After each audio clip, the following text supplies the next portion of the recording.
I've got a certification exam at work coming up, but I need to buy materials for it, and if I leave work on time without doing overtime, my salary will decrease. We were discussing our financial plans for our future together now that we're married.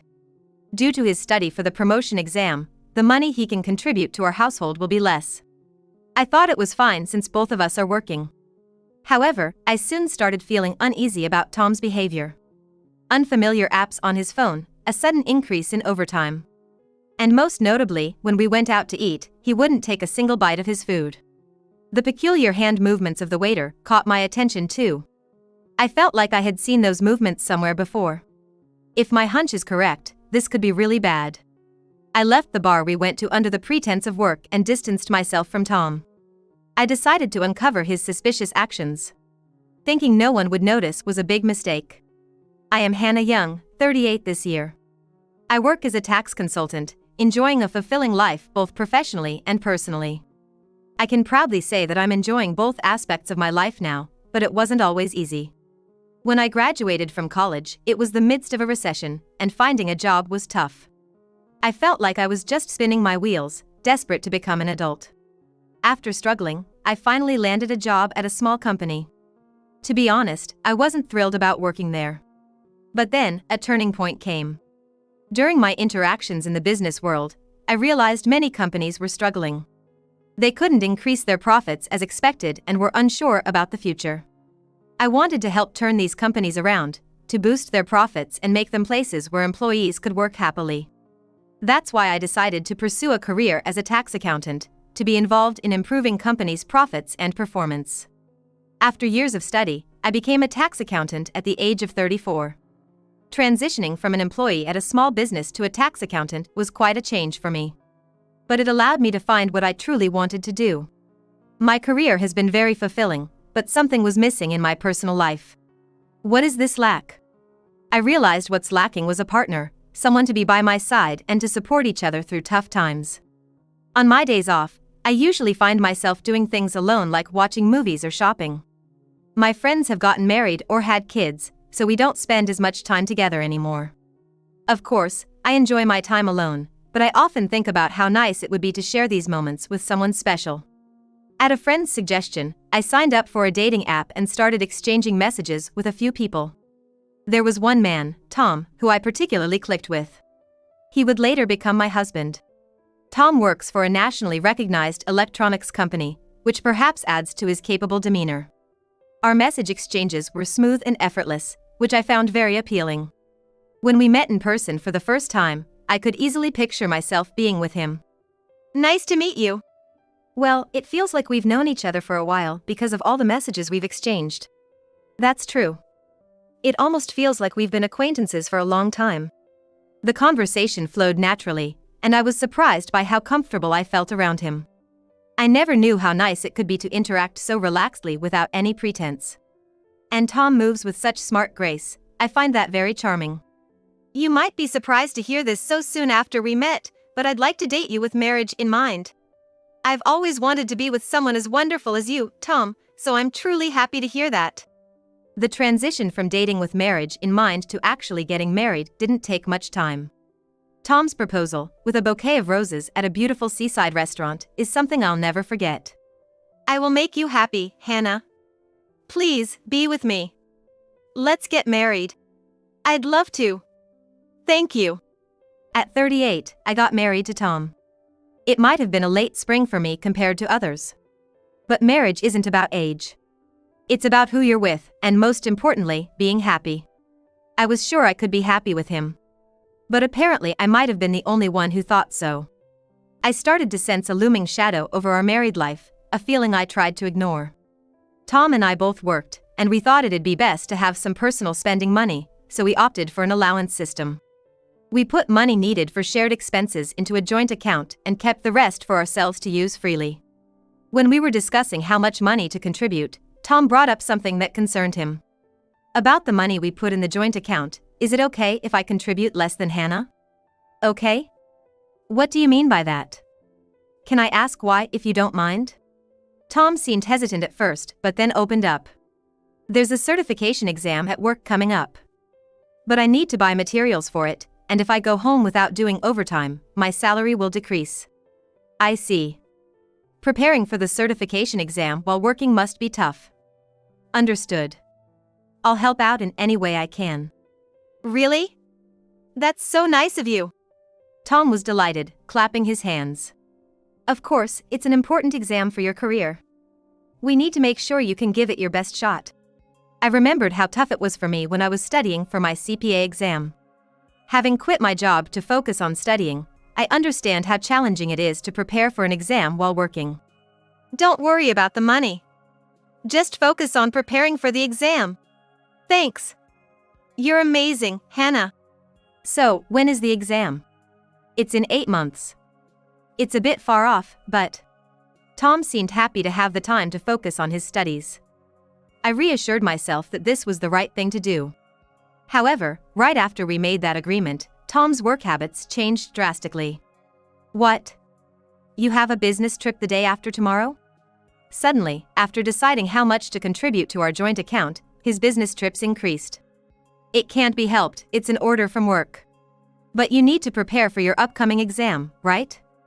And yet, you have to go on so many business trips? What do you want me to do, disobey orders and not go? Tom looked at me with a lack of ease in his eyes. It's not that, but... I'm just worried. Then please don't interfere. How hard I work here will determine my success. Understood. But don't push yourself too hard. They say men become single-minded when focused on work, and maybe Tom is just that type. I've been with this company for a long time, but I want to expand my role even more in the future. It would be great to see you taking on more responsibilities. I'm here to support you.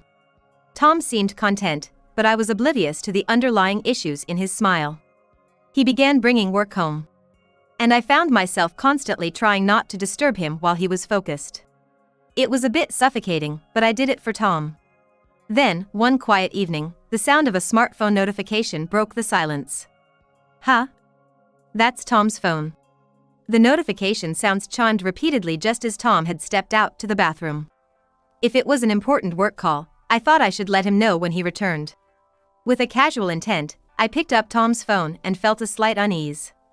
The screen showed a sparkly app on a light blue background, which was odd. Tom usually used his phone only for work, and this didn't seem like a work-related app. Could it be an app for meeting other women? But he shouldn't need that now, being married to me. As I pondered, Tom returned from the bathroom. Hey, my phone, what are you doing? Oh, your phone kept ringing, so I thought I'd hand it to you in case it was work-related. Don't meddle with things you shouldn't. He snapped, snatching the phone from my hand. With a snap, the phone was in his hands. Sorry, but you didn't have to grab it like that. Come on, stop interfering. I haven't exactly advertised that I'm married at work, so it would be shocking if you suddenly answered my phone, wouldn't it? He retorted while hurriedly checking his phone. Indeed, Tom's company is large, so it's plausible that not everyone knows everyone else's marital status. However, his irritation seemed excessive just because I tried to hand him his phone. Maybe his work wasn't going well. Tom's attitude always reflects how well his work is going. It's likely the case this time too. Ever since that day when Tom made those infuriating remarks, I've become even more cautious around him. I don't want to be falsely accused of being the reason his work isn't going well. Tom seemed to notice my mood and started a conversation. Hey, are you free after work this Thursday? I'll probably finish around 7, but why, is something up? Well, I've been feeling bad about the other day. I know it's not much, but how about we go out for a drink as an apology? Seeing Tom's awkward smile, I felt relieved inside. And eagerly agreed. That sounds nice. But you suggesting a drink is rare these days. What's the occasion? As I asked playfully, Tom seemed to relax and opened up. Don't tease me. I just got moving on a new client project recently, and it went well. I wanted to share the joy with you. Oh, is that so? I thought you were just dealing with some tough project because of your grim face. Glad to hear it went well. How about we meet at the usual place and head to the bar district? We used to explore various places for drinks before we got married. Enjoying the combination of alcohol and snacks. Though we've both been busy with work lately, this seemed like a perfect chance to try something new. Our memory-filled area changes frequently, so there might be some interesting new spots. I was looking forward to the day. On the day we planned, I finished work early not to be late. I remembered how we used to hop from one bar to another in this area before getting married. Excited, I walked to our meeting spot. We'd usually decide on a place based on our mood, a unique encounter each time. Hey, over here. Now, where shall we go today? As we strolled through the bustling streets, a particular sign caught our eye. There were no conspicuous decorations, but each decorative accessory was somehow sophisticated. The sign mentioned it was newly opened, with handwritten notes about recommended dishes and drinks. It seemed like they had a special selection of bartender-recommended beverages. It's the first time I've seen it, but there's something about it that attracts drinkers. Hey, how about we try this place today? I was delighted by the new discovery on a familiar path. Really? You want to go in here? Don't you want to look around a bit more? There are plenty of other bars around. But this place has a variety of drinks and dishes, and it looks stylish. I thought it might be nice to try something different for a change. What? You're looking for style now? Have you lost your mind? That's not like you at all. I can't keep up with this. There was no absolute need to pick that bar, but being rejected so strongly made me wonder if there was a reason behind it. I thought this place looked good, but was there something wrong with it? When I asked, Tom let out a big sigh as if he had given up. All right, I get it. As you wish. Tom's behavior, like that of a sulky child, caught my attention. Was it really that bad that I wanted to go to this bar? I couldn't understand the recent fluctuations in Tom's mood. When we entered, there were tables and a bar counter. There were a male bartender and a female apprentice, identified by her badge, standing beside him. I felt the bartender glance at us briefly, which gave me an unpleasant feeling. The place was empty, perhaps because it had just opened. Feeling like we had it all to ourselves. We sat at a table towards the back and spread out the food menu. Let's start with some simple snacks and, maybe a whiskey and soda? Yeah. I closed the menu I was holding and placed our order using a tablet nearby. Nowadays, even in bars, you order with a tablet if you're not at the counter. It's nice not having to call over a server. Yeah. Tom's response seemed a bit distracted. The apprentice, wearing her badge, brought us our ordered food and drinks. She glanced at my face and seemed puzzled. Was there something on my face? Perhaps my tired expression from coming straight after work was showing.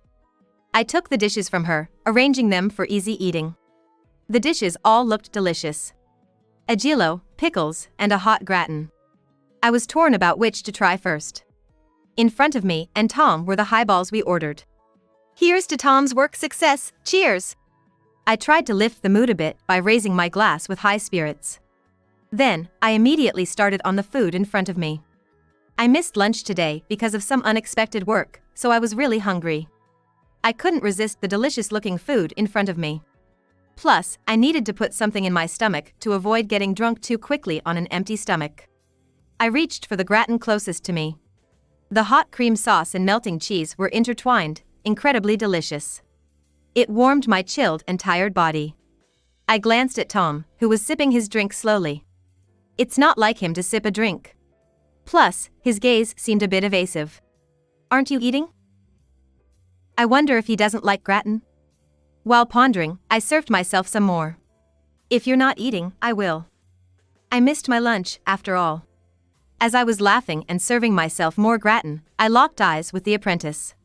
She was making a peculiar motion, touching the tip of her right ring finger to the palm of her upturned left hand and rotating it. That strange movement made me think. Touching the tip of her right ring finger to the palm of her upturned left hand and rotating it. Perhaps it was sign language indicating medicine. She was standing at an angle where only I could see her signing, probably meaning she had a message just for me. Realizing she was communicating with me through sign language, I quickly placed my gratin down, grabbed my phone, and headed for the restroom. Sorry, I need to use the restroom. Oh, are you feeling all right? No, it's just a quick visit. Don't mind me, and keep eating. I felt uneasy, as if my legs were frozen, deciding it might be better not to stay in the bar. Maybe I should leave before Tom. Pretending I had work, I decided to make my exit. I hurried back from the restroom and called out to Tom. Sorry, I got a call from work, so I need to head out. Oh, that's too bad. Yeah, sorry about that. Are you going to keep drinking here? Yeah, I might as well. It's been a while since I went out for drinks. Pretending to return to work, I decided to stay at a business hotel instead. The message that woman at the bar wanted to convey, Tom's expressions and gestures, something felt off. I couldn't shake the feeling that it wasn't just my imagination. My head felt like it was going to explode from overthinking. To calm down, I started browsing on my smartphone, something I hadn't had much time for recently. While checking the news, I noticed an ad that caught my attention. An app advertised as Find Your Soulmate was the same one I saw on Tom's phone. It was the app with constant notifications, which I had assumed were work-related. I covered my mouth with my hands in shock. Why would a married person need to have such an app?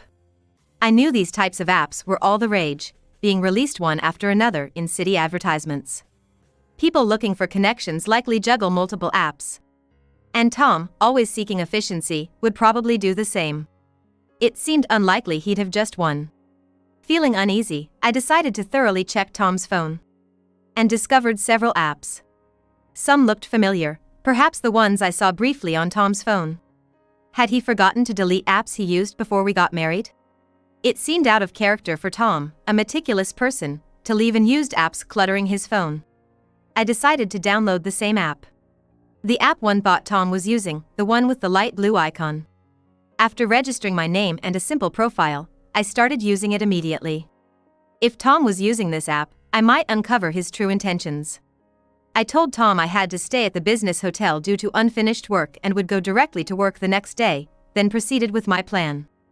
I took a day off and ventured into the city from the hotel. I bought a brown long-haired wig and a hat, then set up a profile picture. I carefully crafted the profile information to avoid being recognized.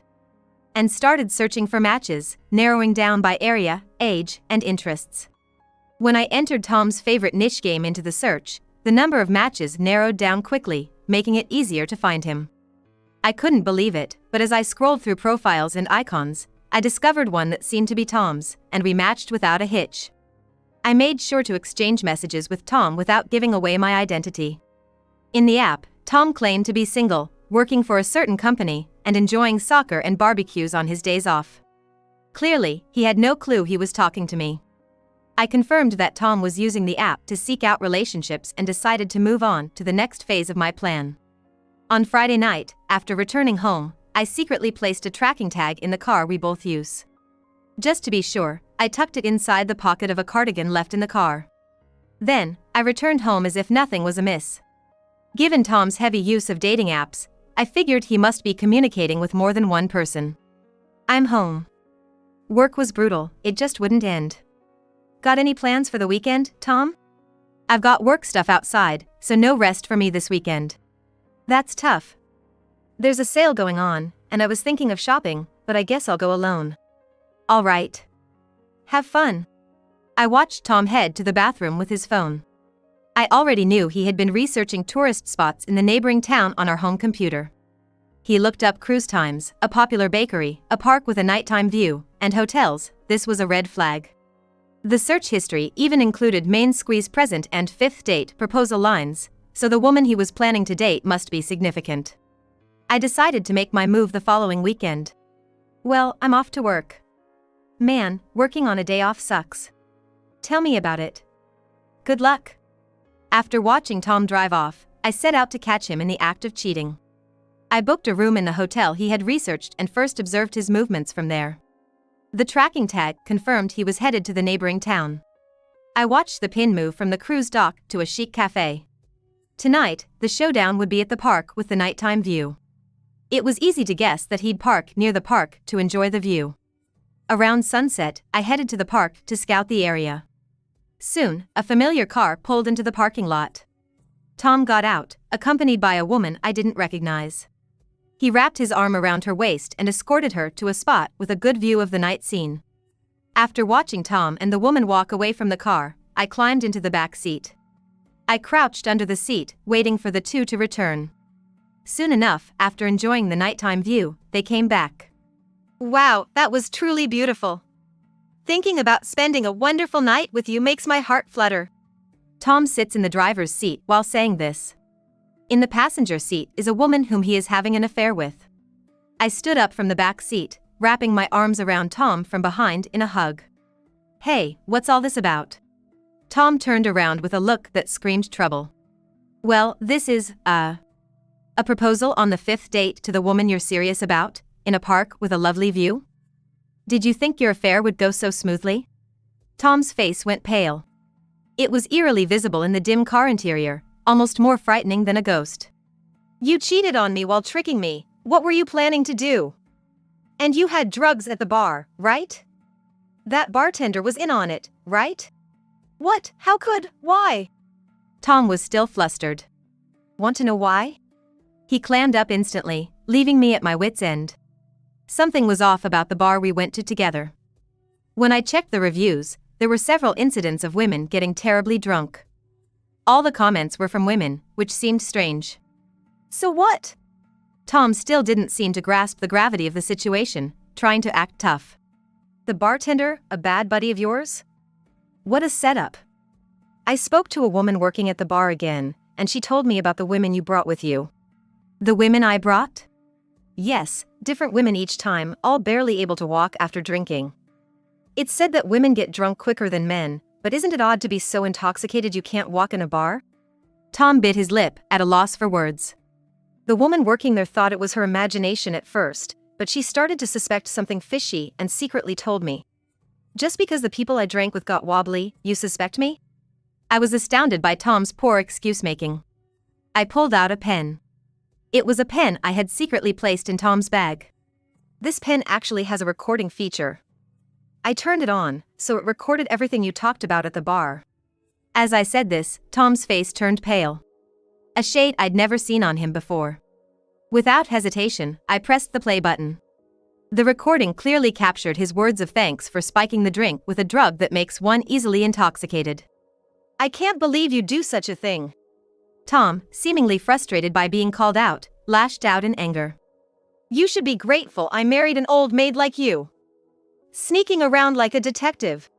In his rage, Tom slammed his bag on the ground. The woman nearby glared at me, hurling accusations. You're the one tying Tom down, aren't you? It's your spiteful actions that make you hated. I wouldn't do something like this. It was clear this woman, Mary, was Tom's affair partner. She was clinging to him like a lover. And was yapping like a small puppy. I knew he was married, but I'm the right one for him. It's just a fling with the other women, right? I'm gonna be happy with Tom. Right for him? He works at a manufacturer, and he's gonna get promoted soon. He even said I could become a housewife. He's gonna be the perfect husband. She's a working adult but seems to run headlong without thinking. Like a dreamy girl, misunderstanding something. The man you want to marry is about to be fired. Laughable, isn't it, that your future husband is getting the boot? Mary looked shocked, then began to make a scene. That's a lie! Tom getting fired? As much as you're upset about being cheated on, that's a bit much, isn't it? I showed her a printout. I had to contact his company for something before. Turns out he lied about business trips to go on cozy overnight dates. The printout I held included evidence of his false reporting, schedules, and fake business trip receipts. The company was shocked to learn of his work ethics. They're terminating his contract. Contract termination? What do you mean? He was gonna become an assistant manager. I couldn't help but laugh. He told you that, did he? You didn't know he was just a contract employee? Mary looked confused, unsure what to believe. I don't see what's good about a man who intoxicates women for his own desires, a non-full-time employee, but if you're fine with that, be my guest. What? No thanks. I don't need a man who's about to be fired. As she attempted to walk away from the car's passenger seat, I quickly stepped in front of Mary's path, causing her to fall dramatically. She hit the ground face first due to the momentum of her fall. What the heck? What's with you? You knew he was married and still engaged in an affair, even attempting to steal him away, right? But you were prepared for the high cost of an affair, weren't you? This time, it was Mary who turned pale. I can't pay any claims. I'm just a girl, and I don't have that kind of money. Using "I'm just a girl" as an excuse at your age is embarrassing. Besides, having no money is undoubtedly your own fault due to lack of ability. Hey, there's no need to be so harsh. Tom interjected, trying to shield her. I've had enough of your farce. A woman intent on stealing a married man, and a man scheming to get women drunk for his desires, you're perfect for each other. I started walking away from Tom and Mary. I'm just a girl, so I really can't pay. Tom, you will take care of everything, right? Hey, it's all about equality nowadays, right? There's no man should or woman should sort out your own mess. How terrible. So you're betraying me now. I could hear them arguing behind me. I was surprised to hear the word betrayal coming from Mary. But none of that mattered to me anymore. I went home, packed my essentials, and left. Tom called several times, begging for reconciliation. But I ignored all his calls. Once, I answered thinking it was an unknown number, but it was Tom. Please, I can't handle a divorce right now. Do you think you're in any position to say you don't want a divorce? If I get divorced now, I can't live. Just wait until I find another job. I sighed deeply. So I should support you until you find another job? Impossible. Cry to your affair partner instead. Then Tom yelled. I can't do something so pathetic. But I was no longer someone who would falter at such words. Pathetic? Who was the one acting shamelessly towards me? Tom fell silent. Anyway, we'll communicate through a lawyer from now on. Through a lawyer, I was able to claim a substantial amount in alimony. However, since Tom lost his job due to contract termination, his parents had to cover for him. Now, he's being worked hard as a construction site worker from morning till evening. Due to his unpleasant personality and sarcastic tone, he's become a target for his colleagues, or so I've heard. As for Mary, the affair partner, it seems she was fired from her job after her affair at the workplace was discovered. According to a colleague who worked at the same company, she was loudly protesting her innocence until the very end. I have officially divorced Tom and am now enjoying my life alone. Both my professional and private life are going well, and I'm truly happy to have divorced Tom. Lately, as a tax accountant, I've been getting more clients, and many have expressed their gratitude, saying, I'm glad I asked for your help. Hearing that makes me feel that my work is worthwhile. Marrying Tom might have been a mistake, but I've gained the strength to choose my own life, so I have no regrets. Incidentally, I ran into the woman who was an apprentice at that bar at a shopping center's food court, and we had a great chat. It led to us occasionally meeting up for tea. She told me how happy she was that her sign language skills, learned in a sign language club, could be put to use in such a way. She hadn't realized I was Tom's wife, and that episode has become a funny story we share. Now, I'm content with my peaceful life.